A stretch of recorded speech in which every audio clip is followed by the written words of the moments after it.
శివారాధన ఏ విధంగా చేయవలెనో నేను వివరిస్తున్నాను. దత్తుణ్ణి అడిగినారు. అయితే అయ్యా, శివ పంచాక్షరిని జపానుష్ఠాన పద్ధతి ద్వారా చెయ్యుట మొదటి పద్ధతి. మహాన్యాస విధానముగా శివారాధనము చెయ్యుట రెండవ పద్ధతి. రుద్రాభిషేకము ద్వారా శివారాధన చేయుట మూడవ పద్ధతి. ఈ విధంగా కూడా చేసుకోవచ్చు.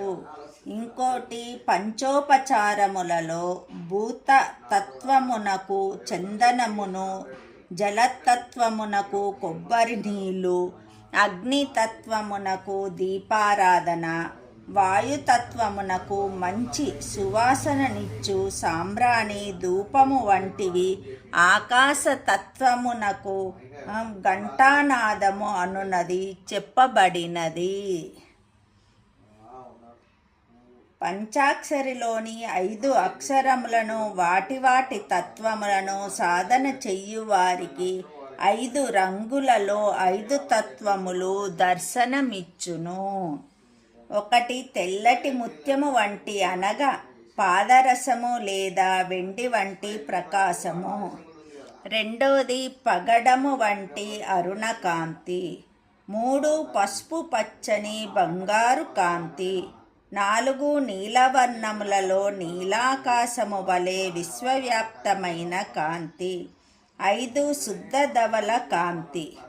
భ్రూమధ్యంలో 5 రంగుల జ్యోతి ప్రకాశించుటచే ఋషీశ్వరులు సంధ్యోపాసనగా పేర్కొనిరి. అందులో వెలిగే జీవుడే జీవాత్మగా మారి మోక్షమును కలిగించును. జీవుని యొక్క దేహమే దేవాలయముగా అందులో వెలిగే జీవుడే జీవాత్మగా మారి మోక్షమును కలిగించును. విష్ణువునకు సహస్రనామ సోస్రము ప్రీతిపాత్రము. గణపతికి మోదకములన్నా ప్రీతి. సూర్యుడు నమస్కార ప్రియుడు. చంద్రుడు ఆర్ఘ్యప్రియుడు. అగ్ని హవిస్సులకు ప్రీతుడు. అదే విధముగా శివుడు అభిషేకము వలన సంప్రీతుడగును. అమర్నాథ్ గుహలోని మంచు శివలింగం ప్రకృతి సహజముగా నుండును. అమర్నాథ్ గుహలోని మంచు శివలింగం ప్రకృతి సహజంగా ఏర్పడును. ఆ అమర్నాథుని దర్శించుట చేతనే సమస్త పాపములు క్షీణించును.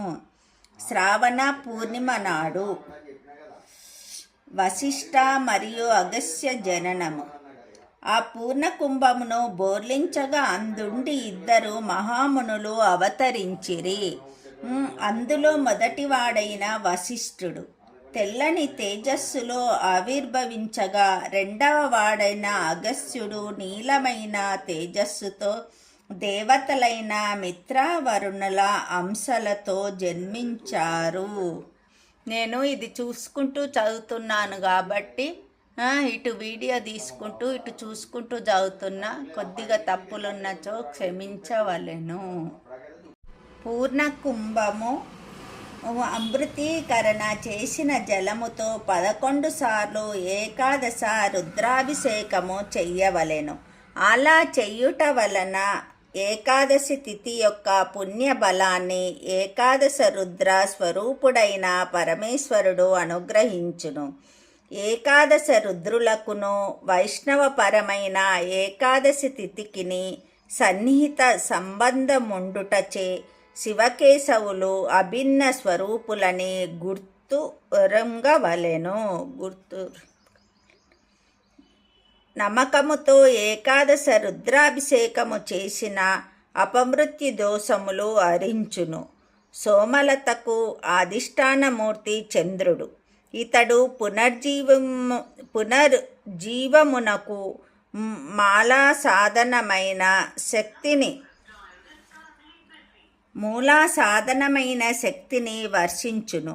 ఈ చంద్రకళ అనునది యోగి శిరస్సులో భ్రూమధ్యమైన కనుబొమ్మలకు